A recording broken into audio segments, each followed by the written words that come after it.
Welcome to student dictation. Dictation 5 second बाद शुरू होगा। Ready start. महाराष्ट्र के औरंगाबाद में पैदल अपने घर जाने को निकले मजदूरों की मालगाड़ी से कुचल कर मौत मन मस्तिष्क को झकझोर देने वाला हादसा है। यह हादसा केवल इसलिए नहीं हुआ कि थके हारे मजदूरों ने रेल पटरियों पर सोने की गलती की, बल्कि इसलिए भी हुआ कि कोई यह देखने सुनने वाला नहीं था कि आखिर वे पैदल सफ़र करने को क्यों मजबूर हुए। किसी को उन्हें पैदल जाते देखकर रोकना चाहिए था, लेकिन दुर्भाग्य से ऐसा नहीं हुआ। यह संभव नहीं कि महाराष्ट्र के शासन प्रशासन के लोगों ने इन अभागे मजदूरों को पैदल जाते देखा न हो।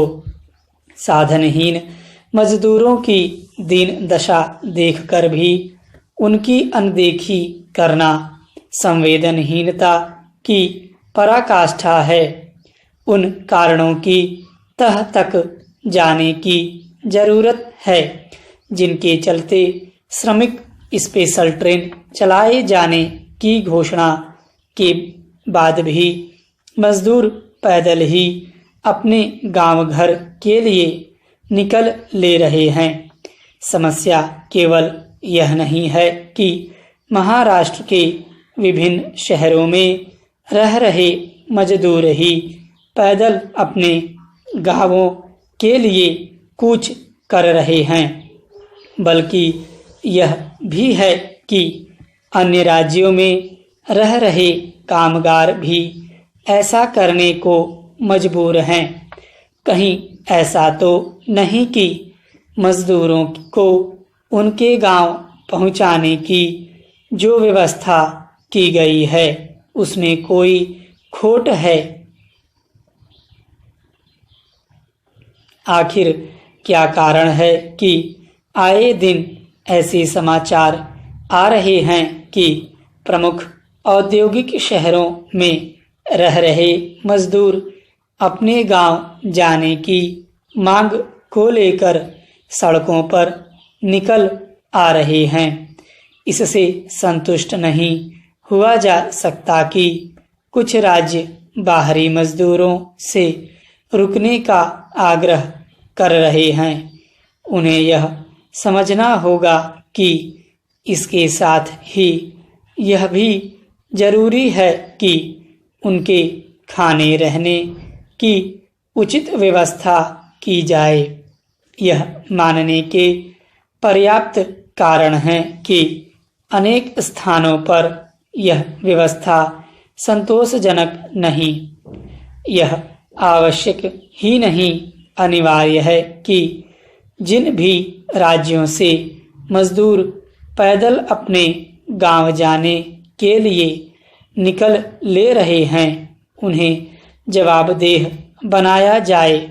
आखिर जब देश के कई हिस्सों से ऐसे समाचार आ रहे हैं कि मजदूर कोई साधन सवारी न मिलने पर पैदल ही रास्ता नाप रहे हैं, तब फिर संबंधित राज्य सरकारों को अपने जिला प्रशासन को ऐसे आदेश निर्देश जारी करने में क्या कठिनाई है कि वे जहां भी पैदल जाते दिखें उन्हें रोककर उचित तरीके से उनके शहर भिजवाने की व्यवस्था की जाए। यह सही है कि अनिश्चित भविष्य को देखते हुए मजदूर अपने गांव घर जाने को लेकर बेचैन हो रहे हैं, लेकिन इसकी अनदेखी नहीं की जा सकती कि इस बेचैनी की एक वजह उनकी उपेक्षा भी है। यह उपेक्षा यही बताती है कि राज्य सरकारें अपने वायदे पर खरी नहीं उतर पा रही हैं।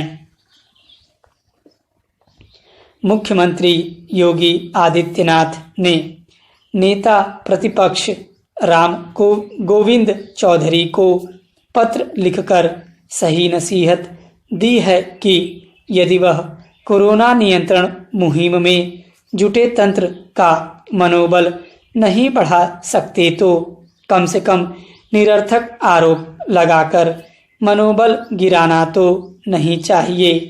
आसार कम ही हैं कि चौधरी और अन्य विपक्षी नेता इस नसीहत का ध्यान रखेंगे, पर विपक्ष को याद रखना चाहिए कि कोरोना संकट वैश्विक आपदा है। इसके लिए किसी को जिम्मेदार नहीं ठहराया जा सकता, पर जहां तक इस आपदा से निपटने का सवाल है, योगी आदित्यनाथ के विजन, प्रबंधन और क्रियान्वयन की सराहना पूरी दुनिया में की जा रही है। उत्तर प्रदेश का भौगोलिक और जनसांख्यिक विस्तार अधिकतर देशों से अधिक है। इतने बड़े भूभाग और जनसंख्या को कोरोना संकट से यथासंभव महफूज रखने का प्रबंधन आसान नहीं है।